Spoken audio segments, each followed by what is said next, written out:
Halo semua, selamat datang kembali di my YouTube channel yang akan membahas seputar seleksi CPNS tahun 2024. Namun sebelum lanjut, jangan lupa klik tombol subscribe dan aktifkan juga notifikasi loncengnya, sehingga ketika ada video terbaru dari kami, ada notifikasi yang akan muncul. Pada kesempatan video kali ini, saya akan mengajak rekan-rekan untuk membahas kembali soal TWK Pool Penalaran sebagai persiapan dari seleksi kompetensi dasar CPNS tahun 2024. Seperti apa soal TWK Pool Penalaran? Kita mulai bahas dari soal yang pertama. Pada soal yang pertama ini, terkait dengan materi nasionalisme, dinyatakan bahwa pada masa penjajahan Belanda, pemerintah Hindia Belanda menerapkan kebijakan politik etis. Jadi, rekan-rekan mungkin masih ingat berkaitan dengan politik etis ini. Atau disebut juga dengan istilah politik balas budi, yang dipelopori oleh Van de Venter ketika itu bahwa selain menjajah, wajib juga pemerintah Hindia Belanda memberikan balas budi kepada rakyat Indonesia yang terdiri dari 3. Yang pertama, program pendidikan atau edukasi. Yang kedua, terkait dengan program irigasi atau pengairan. Dan terakhir ada program transmigrasi atau perpindahan penduduk. Itu 3 program dari politik etis. Kemudian, kembali ke soal yang bertujuan untuk memajukan pendidikan dan kesejahteraan rakyat pribumi. Jadi untuk rakyat Indonesia. Kebijakan ini, jadi kebijakan politis etis ini ternyata memiliki dampak yang tidak terduga. Jadi kata kunci di sini rekan-rekan adalah ada dampak yang tidak terduga oleh pihak kolonial Hindia Belanda. Berupa apakah opsi yang A, B, C, D, ataukah opsi yang E? Silakan rekan-rekan memilih opsi mana yang menurut rekan-rekan yang paling sesuai terkait dengan dampak yang tidak terduga dari kebijakan politik etis ini. Kalau dilihat secara historis ya, sekali lagi bagaimana politik etis ini sebagai asal muasal terbentuknya sikap nasionalisme pada rakyat Indonesia. Karena dampak yang tidak terduga dari politik etis ini melahirkan kelompok terpelajar atau golongan terpelajar. Ini yang membentuk organisasi pergerakan nasional, rekan-rekan. Sehingga yang termasuk dampak tidak terduga dari kebijakan politik etis inilah yang paling tepat itu di opsi yang B. Politik etis berhasil memunculkan golongan terpelajar. Jadi golongan yang mendapatkan pendidikan yang terpapar dengan ide-ide baru dan modern sehingga menumbuhkan kesadaran nasionalisme sebagai asal muasal dari sikap nasionalisme dengan ditandai terbentuknya organisasi pergerakan nasional pertama yaitu Budi Utomo.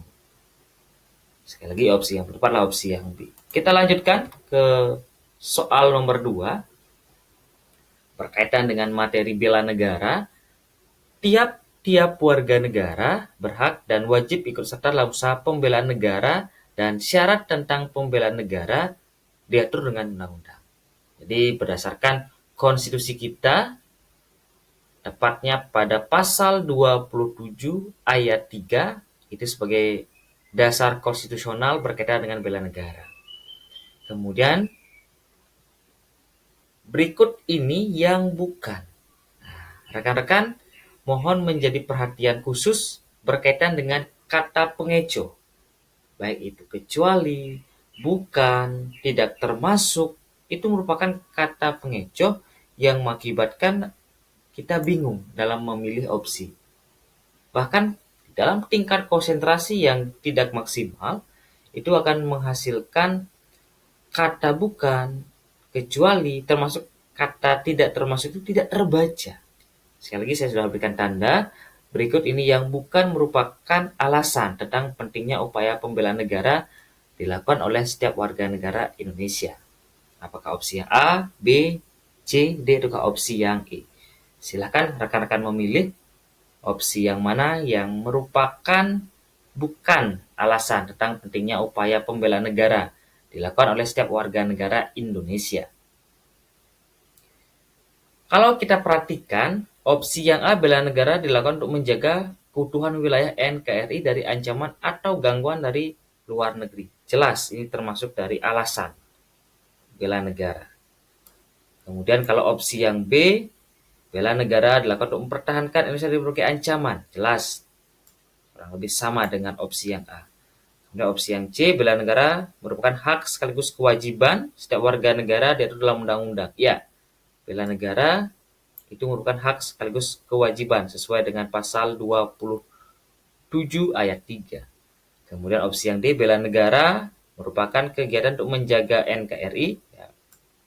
Kemudian, dan untuk memperoleh kehormatan dari negara lain. Opsi yang D, ini pada kalimat terakhir untuk memperoleh kehormatan dari negara lain tidak termasuk. Karena itu bukan menjadi alasan dari bela negara dilakukan oleh setiap warga negara. Kalau opsi yang E, bela negara merupakan kegiatan untuk mengamankan dari hal yang mengganggu kestabilan negara Indonesia. Jelas, itu merupakan alasan bela negara. Sekali lagi, untuk memperoleh kehormatan itu bukan menjadi alasan tentang pentingnya upaya pembelaan negara. Sehingga soal nomor 2, opsi yang tepat adalah opsi yang D. Kita lanjutkan rekan-rekan ke soal berikutnya, soal nomor 3. Berkaitan dengan pilar negara. Pertahanan negara diselenggarakan berdasarkan pada falsafah dan pandangan hidup bangsa Indonesia. Hal tersebut bertujuan untuk menjadi keutuhan dan tetap tegaknya NKRI yang berdasarkan Pancasila dan Undang-Undang Dasar tahun 1945. Pandangan hidup bangsa tentang pertahanan Indonesia sudah ditentukan dalam pembukaan dan batang tubuh. Kalau sudah mendengar kata batang tubuh ya, rekan-rekan, itu maknanya adalah berkaitan dengan pasal yang termuat dalam Undang-Undang Dasar. Sekali lagi, yang sudah ditentukan dalam pembukaan dan batang tubuh Undang-Undang Dasar tahun 1945 adalah sebagai berikut, kecuali. Nah, jadi ada kecualinya yang merupakan pandangan hidup bangsa tentang pertahanan Indonesia. Tentang pertahanan Indonesia. Tapi ada kecualinya. Mohon jadi perhatian bagi rekan-rekan. Yang mana bukan landasan dasar hukum dalam pembukaan dan undang-undang dasar. Jadi dari pembukaan, batang tubuh, dari undang-undang dasar yang berkaitan tentang pertahanan Indonesia. Kecuali, silakan rekan-rekan memilih. Apakah opsi yang A, B, C, D, atau opsi yang E. Kalau kita cermati bersama, rekan-rekan, yang bukan termasuk pandangan hidup bangsa tentang pertahanan, itu termuat pada opsi yang berkaitan dengan ekonomi. Itu bukan termasuk merupakan landasan berkaitan dengan pertahanan. Itu termuat di opsi yang E. Bumi, air, dan kekayaan alam yang terkandung di dalamnya dikuasai oleh negara dan dipergunakan untuk sebesar-besarnya demi kemakmuran rakyat. Itu ekonomi, bukan pertahanan. Kalau yang lain, opsi yang A itu dalam pembukaan berkaitan dengan menentang penjajahan, jelas. Yang B juga dalam pembukaan melindungi segenap bangsa, itu juga termasuk. Yang C itu juga berkaitan dengan perjuangan pergerakan kemerdekaan Indonesia dalam pembukaan berkaitan dengan pertahanan.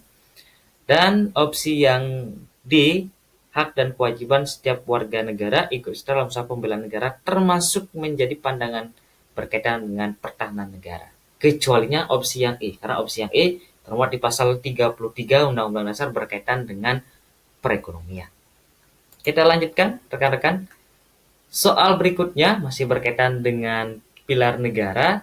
Saat terkena razia kendaraan bermotor dan Anda tidak membawa surat-surat, maka sikap Anda yang tepat sesuai dengan Undang-Undang Dasar tahun 1945 pasal 27 ayat 1 adalah, ini berkaitan dengan implementasi dari Undang-Undang Dasar. Apakah opsi yang A, B, C, D, ataukah opsi yang E? Silakan rekan-rekan memilih. Kalau pasal 27 ayat 1, rekan-rekan, itu berkaitan dengan persamaan kedudukan setiap warga negara dalam hukum dan pemerintahan. Ini berkaitan dengan persamaan, kesetaraan kedudukan di dalam hukum dan pemerintahan, berkaitan dengan hukum. Maka opsi yang berkaitan dengan hukum ketika kita terkena razia sesuai dengan pasal 27 ayat 1, yaitu kita harus mengikuti arahan petugas untuk menyelesaikan masalah Anda sesuai dengan hukum yang berlaku. Opsi yang B. Kita lanjutkan soal berikutnya. Soal nomor 5 berkaitan dengan pasal 31 ayat 1 Undang-Undang Dasar tahun 1945. Itu berbunyi setiap warga negara berhak mendapatkan pendidikan. Implementasi nilai Pancasila sila kelima.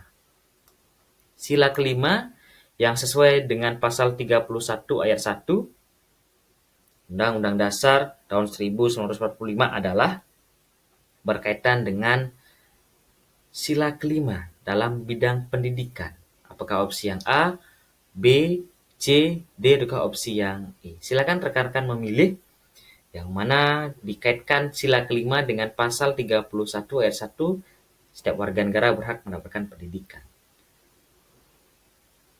Kalau kita cermati, itu pendidikan yang diberikan oleh pemerintah kepada setiap warga negara, kemudian dikaitkan dengan nilai keadilan sosial, itu pemerintah memberikan berupa beasiswa pendidikan, khususnya untuk keadilan sosial bagi masyarakat yang kurang mampu dan berprestasi, tanpa adanya diskriminasi. Maka opsi yang paling tepat, sekali lagi, rekan-rekanlah opsi yang C.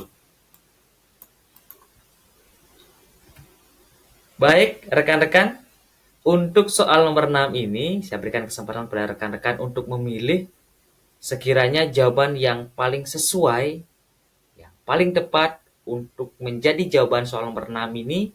Silahkan dituliskan pada kolom komentar, kemudian disertai dengan alasan, sehingga kita bisa mendiskusikan bersama nantinya berkaitan dengan soal keteladanan dari Bung Hatta. Maka yang harus dilakukan oleh generasi muda, apakah opsi yang A, B, C, D, atau opsi yang E? Silahkan dituliskan pada kolom komentar. Baik, rekan-rekan pejuang CPNS tahun 2024, itu tadi pembahasan soal TWK Pool Penalaran. Sekali lagi tetap dukung channel ini agar terus berkembang dengan cara klik tombol subscribe dan aktifkan juga notifikasi loncengnya. Jangan lupa di like, kemudian di-share kepada teman-teman pejuang CPNS lainnya, sehingga semua memiliki kesempatan yang sama untuk menjadi abdi negara di tahun 2024 ini. Tetap semangat dalam latihan soal. Sampai berjumpa di video kami berikutnya. Terima kasih.